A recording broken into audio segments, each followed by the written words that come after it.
Merci de vous abonner, de liker et de partager cette vidéo. Bisous.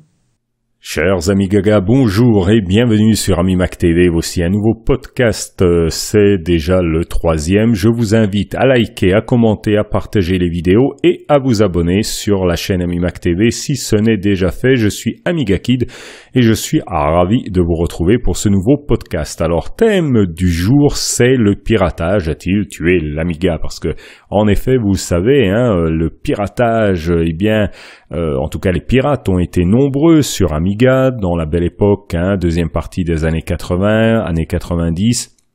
Et puis on a souvent entendu ce discours de la part d'éditeurs de logiciels qui disaient « Oh mais oui, sur Amiga il y a beaucoup trop de piratage, donc au final on ne sort plus de jeux sur Amiga, ou si on en sort, ce sont de simples portages, par exemple. » Voilà, j'avais lu quelque part, je crois que c'était dans un vieil article que Obligement avait posté sur son site, où en 89, si ma mémoire est bonne, quelqu'un disait, un éditeur, oui, nous on édite d'abord sur Atari ST, et puis on fait un portage tout simple sur Amiga parce que voilà, c'est plus simple ainsi, parce que le piratage est beaucoup trop important sur Amiga. Maintenant, tout cela, ça me fait quand même un peu doucement rigoler. En tout cas, moi, c'est mon avis, parce que, bien entendu, il y avait du piratage sur Amiga, mais il y avait du piratage sur Amiga, pourquoi?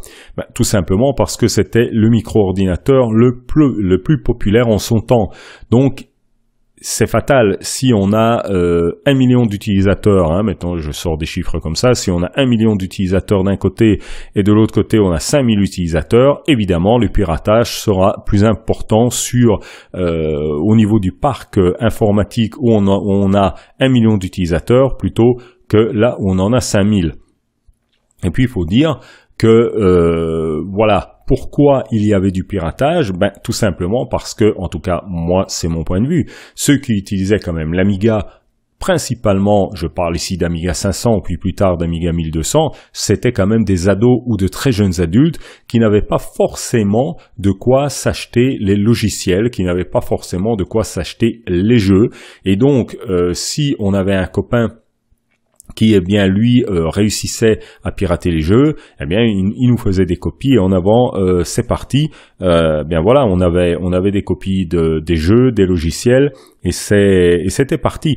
Et puis, je pense que beaucoup, même au niveau, donc, principalement de l'Amiga, achetaient un Amiga parce que, tout simplement, avoir un ordinateur, ça voulait bien dire ce que ça voulait dire. C'était pas une console de jeu, parce qu'à l'époque, les consoles étaient à cartouche, je parle des Super Nintendo, Mega Drive, puis encore avant les consoles 8 bits.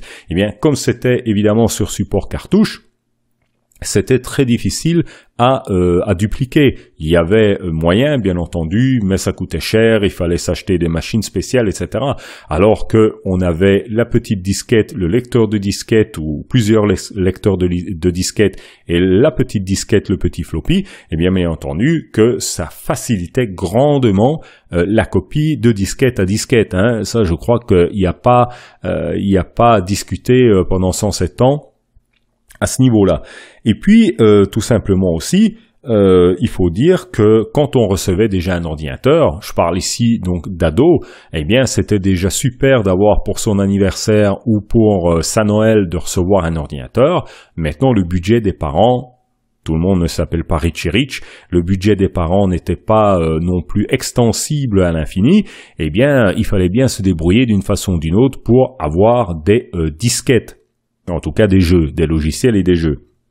Donc, ça c'est pour un peu quelque part relativiser le piratage. Maintenant, je ne le nie pas, bien entendu, mais il faut quand même dire également que beaucoup d'éditeurs prenaient, à mon avis, cette excuse du piratage que pour nous balancer sur Amiga des portages vraiment nullos et qui étaient d'un autre temps, parce que je n'ai pas comme ça d'idée, en tout cas de titre à vous citer maintenant dans la tête, puisque je fais ce podcast comme ça, sans papier, sans rien, sans petite note.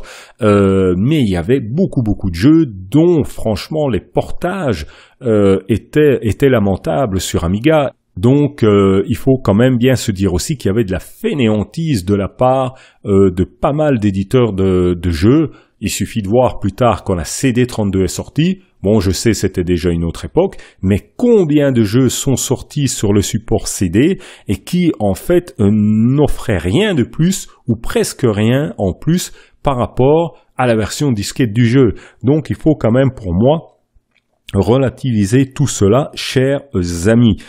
Et puis, encore une fois, j'en reviens au prix.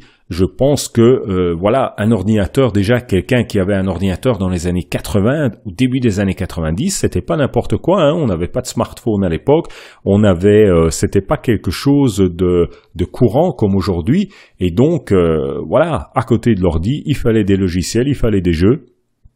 Et voilà, moi je vous avoue moi-même que malgré le fait que j'avais un fanzine, etc., quelquefois j'avais des logiciels qui étaient des copies de logiciels parce que tout simplement il fallait tester des choses dans le magazine. J'avais par exemple besoin de World Wars pour réaliser le fanzine, et puis quelqu'un avait la nouvelle version, je crois que c'était World War 6, puis plus tard World War 7, et je les avais eus ainsi. Voilà, j'avoue maintenant, plus de 25 ans plus tard, la faute, mais je n'avais pas forcément le budget à l'époque pour m'acheter ces logiciels, et puis il fallait quand même utiliser son Amiga. Donc voilà, c'est un peu ce que j'avais envie de dire sur le sujet. Donc je fais ma petite conclusion. La faute à qui pour le piratage? Je crois que d'un côté on avait les pirates qui justement voulaient avoir je dirais la gloire pour eux et se dire voilà, j'ai réussi à craquer le logiciel 2 jours ou 1 jour après sa sortie. Maintenant il faut aussi se poser des questions. Par exemple, si on met cela en parallèle avec les cassettes vidéo, il y avait par exemple la Macrovision qui avait fait son apparition à un certain moment, et c'était très très dur. Je ne dis pas impossible, mais c'est parce que j'avais un ami qui avait déjoué la Macrovision, mais c'était quand même assez dur de déjouer ce système de protection des VHS.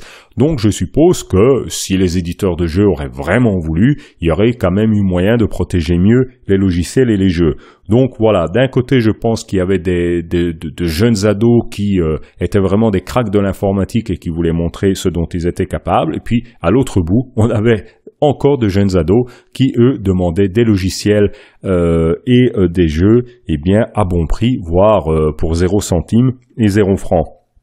Alors voilà, maintenant, je pense que cette faute était un peu partagée chez tout le monde, aussi bien du côté des éditeurs de jeux et de logiciels que des utilisateurs. Et puis très franchement, quand on voit la complexité de l'histoire de Commodore et d'Amiga, je ne pense pas que ce qui a précipité la fin de l'Amiga, ce soit vraiment le piratage. Ce n'était pas la cause unique, on le sait très bien, c'était avant tout la mauvaise gestion de Commodore. Voilà, je ne vais pas épiloguer plus longtemps sur le sujet. Chers amis, vous avez la possibilité de vous exprimer en commentaire, donc sous la vidéo. N'hésitez pas à le faire. N'oubliez pas le petit like. N'oubliez pas de vous abonner si ce n'est déjà fait. Et puis partagez, s'il vous plaît, cette vidéo un peu partout où vous passez afin de faire connaître AmiMac TV. À très bientôt, chers amis. C'était Amiga Kid.